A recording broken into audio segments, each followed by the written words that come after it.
Hello there, folks. Hope you're all doing well. Wanted to wish you guys all a happy spring. I am certainly very excited that it's springtime because this is planting season and the warm season's here.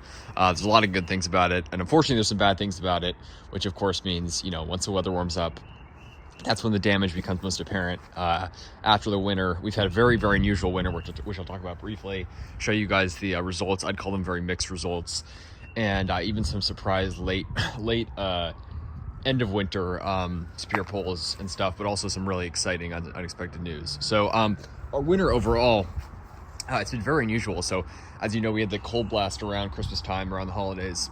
Got down to around 7 or 8 degrees one night. There were a few other nights in the teens. Really, I mean, obviously that's a pretty low for us, but it was one night. I think the high the next day was 22 degrees, which is obviously very low, but nothing like unheard of. So honestly, I didn't expect the amount of damage that we got.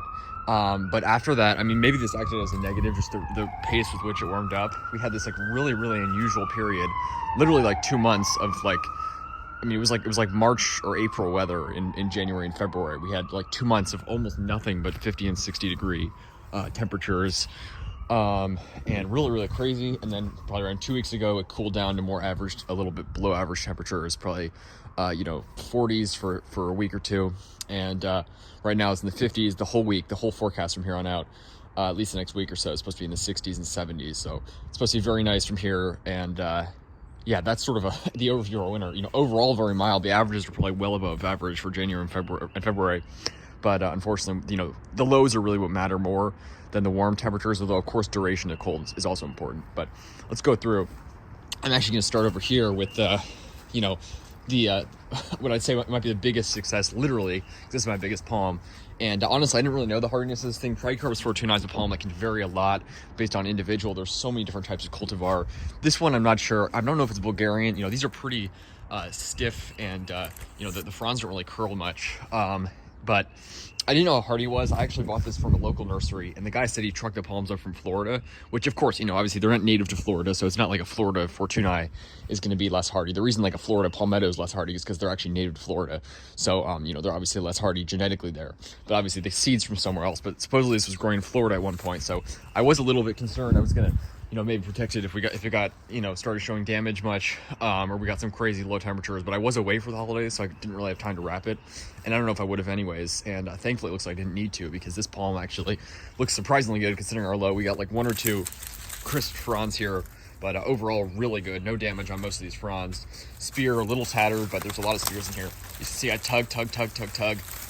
No spear pull on that, so that is really, really awesome news. And these lower fronds, this was already from last season, and this season I expected to sort of fill out the crown a lot, so we're gonna have to take off a few fronds. But overall, really, really glad to see that. And yeah, very impressed by how this palm's done. One tough Trekkie for sure. Really, really nice.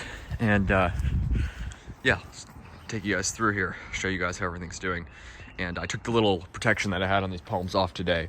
I actually thought the first day of spring was tomorrow, but I forgot it's actually today. So that's really cool. Glad it is finally officially spring, even though it's felt like spring for a while, and it's felt like winter too.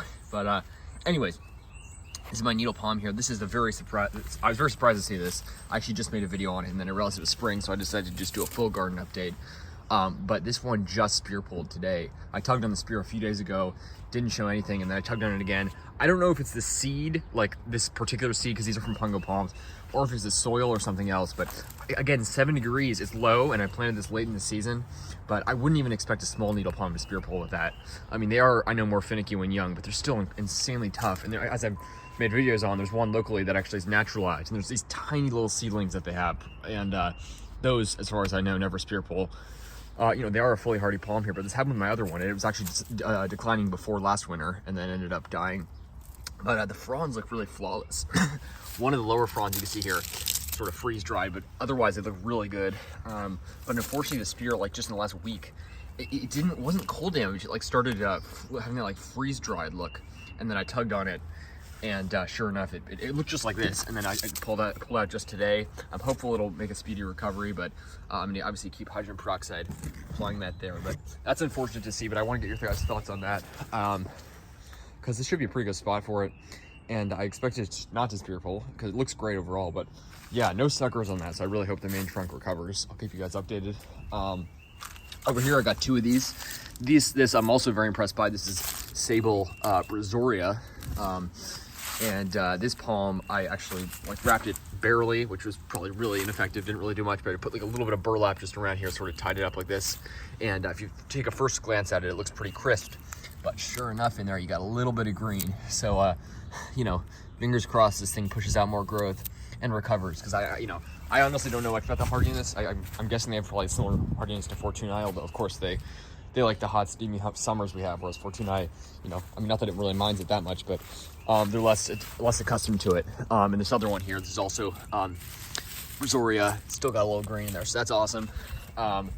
Next up, I'll just go to these. This is my Sable Palmetto seedlings. I made a video on this too, but you can see a number of them, even though they look crisp, still got some green on them. So below there, just at ground level. So again, as these grow bigger, I don't know how they'll do, but still some green on these. So that is really cool, and really glad to see that. This is I don't know what, I think it's a Sable Minor seedling, but all the Sable Minor seedlings in here look great. Here's some Fortunae. This one just got cooked. This one looks good. Most of the Fortunae seedlings look great too. Again, a bit of damage, but they're all going to recover. You can see these are all Fortunae. All the Sable Minor, of course, look great in there. These are all naturalized.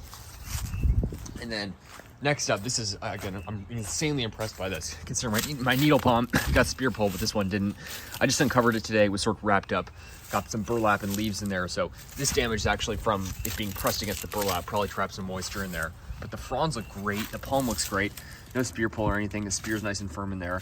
This is my Sable etonia, which is a rare palm from Florida, from I believe native just to peninsular Florida. And you wouldn't expect a palm to be that hardy from Florida, but they do get freezes down there. Obviously much more moderate than we get, but you know, definitely more hardier than any palms you'll find, you know, further south of there, because they do get some freezes there. And Sable etonia is a great hardy species. It's very rare. I only know of one other that's been tried in the DC area. I think it's pretty successful in Northern Virginia. Someone posted about one. I know people grow them in Tennessee and in the upland upper south. So they're quite hardy, and I've always heard they were sort of hardy in zone 7B, but I think they're actually hardier than that. If this one survived, again, I had a little bit of burlap around the edge, but parts of it were exposed all winter, and it just did fantastically. I'm very impressed by this. I'm gonna try to get another one maybe this season. I mean, it's a beautiful sable. It's got these interesting, slightly costa palmate fronds. Looks sort of like a very Sable Minor like at this stage, but does grow a trunk with age. Just really very impressed by that all around. And this Sable Minor, this thing's been thrown around the whole yard, transplanted and all sorts of stuff. This is all just crisp, not cold damage, but it's just probably transplant shock and a variety of things. But the spear's still green, so not really holding out much hope on this one, but we'll have to see. Oh, this thing got just dug up today. Some animal must have been in here, probably like a squirrel or a rabbit or something.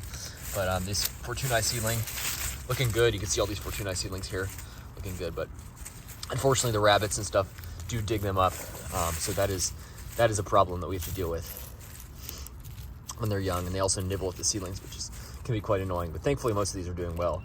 Again, a bit of cold damage, but these should recover just fine. Sable Minor seedlings, of course, look flawless. More trackies in here. Sable Minor, and so on.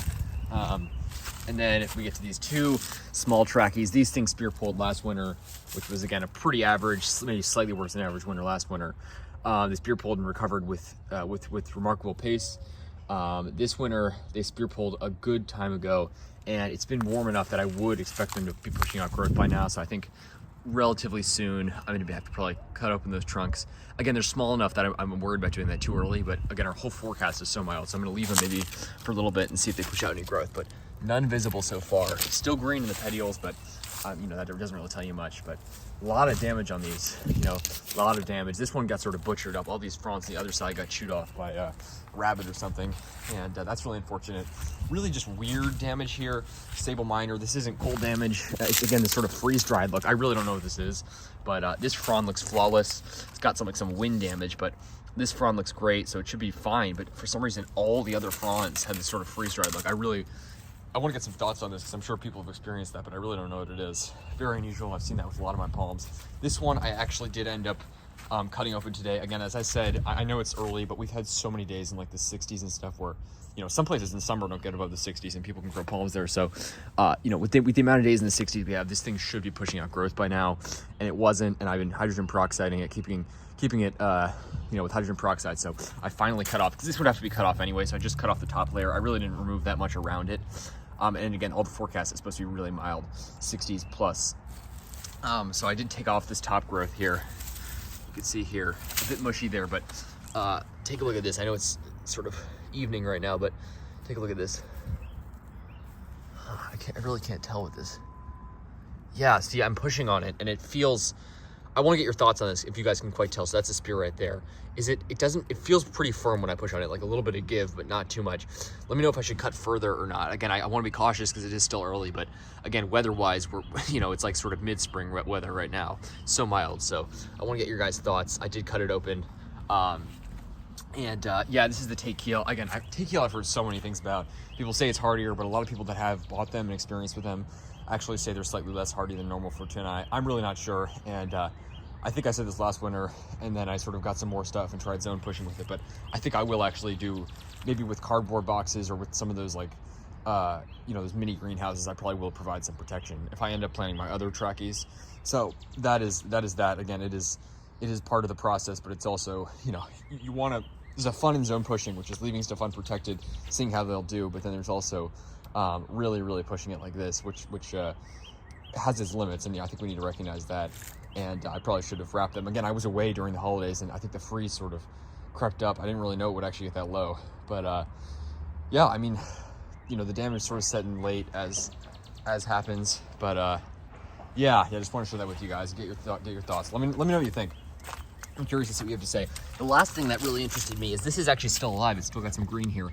This is my mystery seedling, so I thought there's a very good chance it was a date palm, because, you know, maybe I scattered, like, I ate a date and just threw the seed here. But now I'm really not sure, because I'd be very surprised if a date palm survived 7 degrees here. And it's growing here in, you know, generally pretty shaded spot. So the other thing I was thinking this might be is Camarops. It's definitely not Fortunae or washi or anything like that. It looked like kind of like a washi, but it's got light green coloration. And yeah, I mean, I was really very surprised to see that it pulled through, but assuming this makes it, I mean, that'll be really interesting to see how it does. And I mean, it'll probably, maybe it will get knocked out one of these winters if it just keeps getting beaten back, but very interesting to see this survive. I really did not expect that, and I kind of just forgot about it, to be honest. But you can see all the Sable Minor seedlings did really well, so that's the good news there. And yeah, last but not least, I'm gonna take you guys over here to the new stuff for this season. And most of this I honestly bought with the intent of planting in public, going around to some of the libraries and stuff. And I'm gonna probably make it down to Virginia Beach. There's actually this abandoned lot in Virginia Beach that I showed on my live stream, which has literally Sable Minor proliferating. So if I go down there, bring a shovel, I can get probably, you know, some Sable Minor that would otherwise cost me. I can get them for free.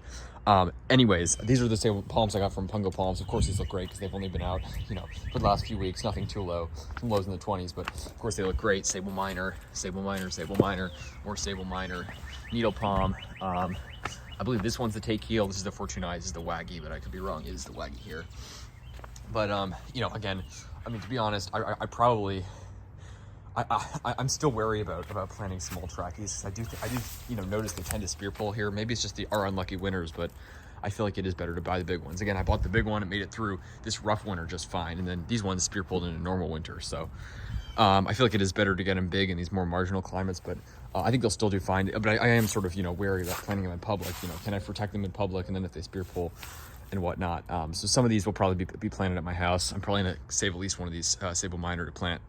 But I'll keep you guys posted on all that, because that's the exciting stuff. This is the new stuff for this season. And probably tomorrow or one of these days, I'm going to try to do some public plantings around town. So stay tuned for all that. And yeah, that's a long update on everything. But I want to get your guys' thoughts on all this, because some very exciting stuff. The Sable etonia really surprised me. The Fortunae, really glad to see this thing pulled through just fine. And I know it's not in the most attractive shape. Got a few crisp fronds, and it's not fully filled in from before when it was in too small of a pot before I planted it, but it should fill in really nicely this year and become a really nice tall palm. So I'm really excited about the prospect for this one. And yeah, let's hope some of these others recover, but want to get your thoughts on all that. So stay tuned, like, subscribe for more videos, and take care, folks. Let me know. Have a good one.